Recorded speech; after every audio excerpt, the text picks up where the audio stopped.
Bonjour à tous, ici le Rav David Forman, vous regardez Aleph Beta et bienvenue dans la parashat Matot Massé. La parashat de cette semaine nous apprend beaucoup sur l'art de la négociation efficace. Quand on est à couteau tiré avec l'autre partie, que faire pour conclure la transaction ? Notre parashat traite entre autres de cette question et fournit une réponse aussi surprenante qu'éclairante.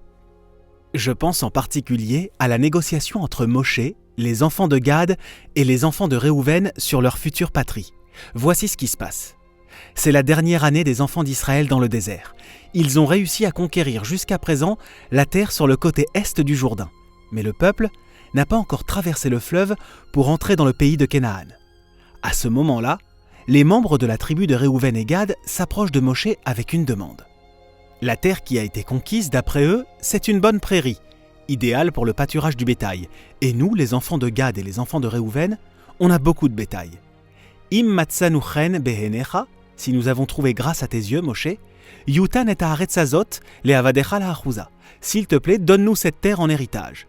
Al ta'avirenu et Yarden. Ne nous force pas à traverser le Jourdain. Avant d'aller plus loin, je vous demande de vous mettre dans la peau de Moshe. Comment auriez-vous réagi à cette demande ?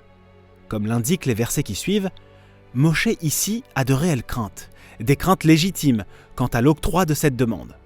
Une chose que vous pourriez faire en tant que leader est simplement de dire non. Je n'ai même pas à me justifier ou à vous dire pourquoi. Je n'autorise tout simplement pas cela. Moshe prend en fait le risque de partager ses craintes avec ses tribus. Ce faisant, il ouvre toutes sortes de possibilités risquées. Gad et Réhouven pourraient ainsi écarter ses peurs, argumenter contre elles, essayer de convaincre Moshe que ses craintes sont ridicules. Mais Moshe le fait quand même, et voici ce qu'il dit. Vayomer Moshe livne Gad velivne Réhouven. Et Moshe dit aux enfants de Gad et aux enfants de Réhouven, Aachechem yavou la milchama vehatem teshvupo. Pensez-vous vraiment qu'il soit juste que vos frères partent en guerre contre le peuple de Canaan, pendant que vous restiez assis confortablement ici sur le côté est du Jourdain ? Alors Moshe va plus loin. En faisant cela, vous allez faire détourner le cœur du peuple, et vous allez lui donner des raisons de ne pas traverser le Jourdain comme vous. Ce serait un désastre, parce qu'on a déjà vécu cela il y a 40 ans. Pourquoi croyez-vous qu'on est dans ce désert depuis 40 ans ? Kohasu avotechem, c'est ce que vos pères ont fait quand ils ont envoyé les explorateurs pour repérer la terre, et ils sont revenus avec un mauvais rapport et ont découragé le peuple de conquérir la terre. Vaïchar af Hashem bayomahu. Et Hashem était en colère contre eux à ce moment-là, et a décrété que toute cette génération devrait mourir dans le désert. Et vous, leurs enfants censés hériter de la terre, vous le faites à nouveau maintenant. Vous reproduisez ce schéma. Ve'ine kamtem tachat avotechem. Vous faites la même chose que vos pères. Et qui sait ce qui va se passer cette fois ? Si le peuple se rebelle contre l'entrée dans le pays de Canaan, Hashem peut nous garder dans ce désert indéfiniment. Veshichatem lechol ha'amazé. Vous allez tout détruire en faisant cela. Moshe étale ses craintes et ses appréhensions sur la table. Maintenant, si vous représentiez les tribus de Gad et de Réhouven, comment répondriez-vous aux paroles de Moshe ? Vous voulez toujours cet accord. Vous voulez toujours cette terre sur le côté est du Jourdain. C'est le meilleur endroit pour vous. Qu'allez-vous rétorquer à Moshe ? À ce stade, je pense que vous êtes confronté à un choix. Soit argumenter contre les peurs de Moshe, soit essayer d'élaborer une proposition alternative qui pourrait fonctionner pour Moshe. Et si vous disiez quelque chose comme « Moshe, on peut offrir certaines garanties. Si on entre dans le pays et qu'on se bat aux côtés de nos frères, alors tu nous donneras ce qu'on te demande. Et si on n'entre pas dans le pays et qu'on ne se bat pas aux côtés de nos frères, alors on n'obtiendra pas cette terre. » Cela pourrait fonctionner, n'est-ce pas ? Maintenant, si vous regardez attentivement ce qui se passe ensuite, les enfants de Gad et Réhouven vont faire une proposition similaire, légèrement différente, mais certainement plus convaincante. La voici. Vaïgeshu elav vayomeru. Ils se sont approchés de lui et ils ont dit « Arrêtons-nous un instant ici. Pourquoi le texte nous dit qu'ils se sont approchés ? Qu'ils ont approché Moshe. Qui se soucie de savoir qu'ils se sont approchés pour lui parler ? Les mots vaïgeshu ou vaïgash en hébreu biblique semblent être une sorte de code pour quelque chose. Imaginez que vous et moi sommes très éloignés les uns des autres et que nous sommes en pleine négociation. Puis, je fais un pas vers vous et je vous parle. Qu'est-ce que ce langage corporel suggère ? Quand je m'approche de vous, je réduis la distance entre deux rivaux possibles de la négociation et je rends le dialogue plus humain. Et écoutez ce que disent les enfants de Gad et Réhouven après s'être approchés de Moshe. Gidrot son nivne le milkenu po. Nous laisserons nos troupeaux derrière nous ainsi que nos enfants. Et non seulement nous sortirons combattre aux côtés de nos frères, mais Anachnu nechaletz chushim, nous serons à l'avant-garde, nous irons en première ligne. Nous nous arrêterons seulement lorsque toutes les tribus auront trouvé leur héritage dans le pays. Que signifie leur geste ? Dans une négociation, vous avez deux façons possibles de rassurer l'autre partie. La manière classique pour y arriver, c'est d'encadrer l'accord par des conditions et des conséquences. Quelles conditions puis-je mettre en place et quelles sanctions puis-je prévoir en cas de violation de ces conditions, afin de sécuriser l'autre partie ? C'est une façon de structurer un marché. Mais il y a une autre façon qui peut fonctionner encore mieux. C'est l'approche adoptée par les enfants de Gad et les enfants de Réhouven. Ils écoutent la peur de Moshe, ils la comprennent et ils y répondent directement. Non pas avec des conditions et des conséquences, mais avec quelque chose de plus profond. Vaï Geshu Elav, ils l'ont approché et ils ont offert la monnaie la plus fondamentale que les êtres humains puissent s'offrir mutuellement, la confiance. Nous comprenons ta peur, voici ce que nous allons faire pour l'apaiser. Non seulement, nous nous battrons côte à côte avec nos frères, mais en plus, nous serons à l'avant-garde, aux avant-postes. Nous serons le bataillon de tête et de première ligne. Cela signifie que non seulement nous neutraliserons votre peur, mais nous vous aiderons d'une manière encore plus forte et déterminée que tu ne l'aurais imaginé. Et cela va encore plus loin. Ils disent juste qu'ils vont le faire. Ils ne conditionnent pas leur offre. Ils n'instaurent aucune condition à ce marché. Nous entendons tes craintes.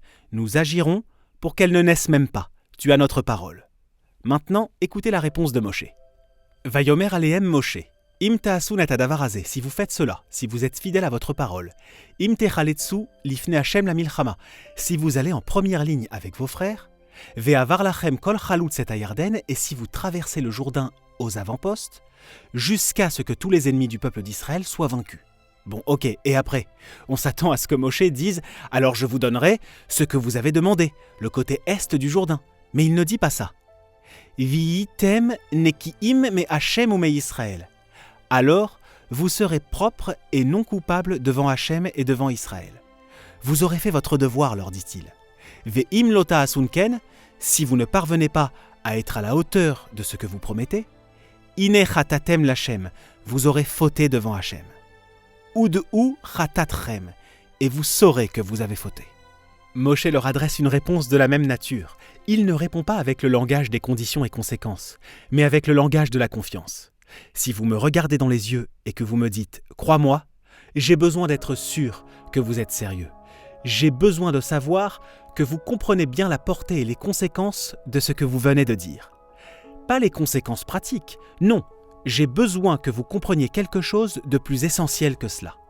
Si vous manquez à votre parole, vous aurez fauté contre Hachem, vous aurez fauté contre vos frères, contre le peuple, et vous n'aurez pas été à la hauteur de ce que vous m'avez promis. C'est tout ce dont j'ai besoin. J'ai besoin que vous compreniez cela. Si vous intégrez cette notion, je suis prêt à passer le marché. Ce qui est fascinant ici, c'est que juste après, Moshe convoque tous les anciens de toutes les tribus et expose publiquement cet accord avec les enfants de Gad et les enfants de Réhouven. Mais tout d'un coup, il utilise un langage différent. Dans son exposé public de l'accord, Moshe dit « Im ya'avru bnei Gad uvnei Réhouven » si ces tribus marchent devant nous et deviennent l'avant-garde de notre conquête de la terre, alors ils obtiendront le côté est de la Jordanie. Et s'ils ne sont pas en première ligne, alors ils n'obtiendront pas le côté est du Jourdain. Ils devront trouver un endroit pour s'installer avec vous sur le côté ouest du Jourdain. Que s'est-il passé ? Le langage est différent. Maintenant, on a un langage d'avocat. On revient aux conditions et conséquences du non-respect des conditions. Qu'est-il arrivé au langage de la confiance ? La réponse est que cette fois, il ne s'adresse pas aux enfants de Réhouven, il parle aux enfants d'Israël. L'accord qu'il a conclu est un accord en tête-à-tête avec eux.